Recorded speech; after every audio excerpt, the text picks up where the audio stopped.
C'était il y a 70 ans, à la rafle du Veldiv. Une cérémonie à Drancy a rendu hommage aux plus de 13 000 juifs arrêtés par la police française et enfermés au vélodrome d'hiver avant d'être déportés. On retrouve Serge Klarsfeld, le président de l'association de fils et filles de juifs déportés de France. Bonjour, merci d'être avec nous sur BFM TV. Alors, tout d'abord, un sondage montre qu'une majorité des moins de 35 ans ignore totalement cette page sombre de notre histoire. Est-ce que ça vous étonne ?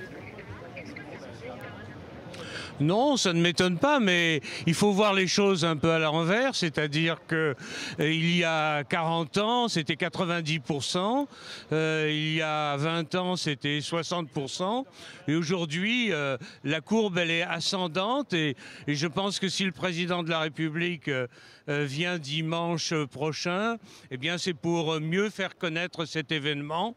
Et vous savez, la Saint-Barthélemy, tous les écoliers ont appris la date le 24 août 1572. Eh bien, ils apprendront, je crois, dans l'avenir, la date du 16 juillet 1942 également. Mais comment faire pour qu'il y ait vraiment ce devoir de mémoire? Est-ce que pour ces cérémonies, par exemple, il y a des jeunes qui viennent? Pardon? Comment faire pour améliorer ce devoir de mémoire? Est-ce que les jeunes viennent assez dans ce genre de cérémonie?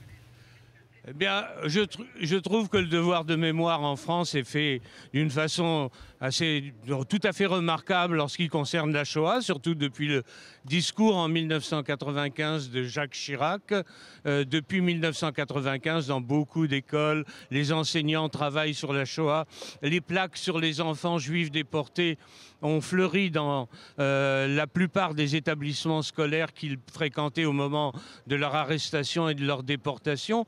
Il n'y a pratiquement pas un pays au monde qui soit autant à l'avant-garde du travail sur la Shoah que la France. La France et l'Allemagne, vous voyez, deux partenaires. Malgré tout, l'enseignement de la Shoah, est-ce que c'est pas devenu difficile dans certains quartiers ? Mais dans certains quartiers, oui, parce qu'il y a un nouvel antisémitisme qui provient d'une situation politique, d'une jalousie sociale. S'il y a une meilleure intégration des immigrés en France, s'il y a la paix au Proche-Orient, les choses s'amélioreront de façon très rapide. Simplement, ça ne dépend pas simplement de la France, la question de la paix. Et d'autre part, en France même, il y a un très gros travail d'intégration, d'éducation, d'instruction. Et cela, j'espère que le nouveau gouvernement plongera les mains dans la matière ardente pour lutter contre l'antisémitisme, je n'en doute pas. Alors un autre sujet, Laszlo Zaatari, c'est le criminel nazi le plus recherché au monde, a été retrouvé à Budapest. Il est accusé de complicité dans la mort de plus de 15 000 juifs durant la Seconde Guerre mondiale. Il avait été condamné à mort par contumace en 1948. Vous pensez qu'il y aura de nouvelles poursuites, une arrestation, un procès ? J'ai pas entendu la question, il y a trop de bruit. Laszlo Zaatari, cette question. Le plus grand criminel nazi, Laszlo Zaatari, le plus grand criminel de guerre de cette Seconde Guerre mondiale, a été retrouvé à Budapest. Est-ce que vous pensez qu'il y aura de nouvelles poursuites, éventuellement un procès ou des arrestations? Non, procès, il n'y a plus de procès, il n'y aura plus jamais pratiquement de procès de criminels. Les criminels ont maintenant presque 100 ans et on ne peut pas avoir un procès équitable dans une société démocratique face à un homme qui ne peut pas se défendre. Et d'ailleurs, la plupart du temps, c'était des exécutants. Pour les exécutants, il n'y a plus ni témoins ni documents. Et un procès ne peut être réussi que quand il y a des documents signés par l'accusé lui-même et qui montrent son implication sans aucune discussion. Le dernier procès qu'on a vu, celui de Demjanjuk, Demjanjuk était sur une civière, il bavait pendant l'audience et il n'a pas prononcé un mot et c'est un procès qui laisse un goût amer.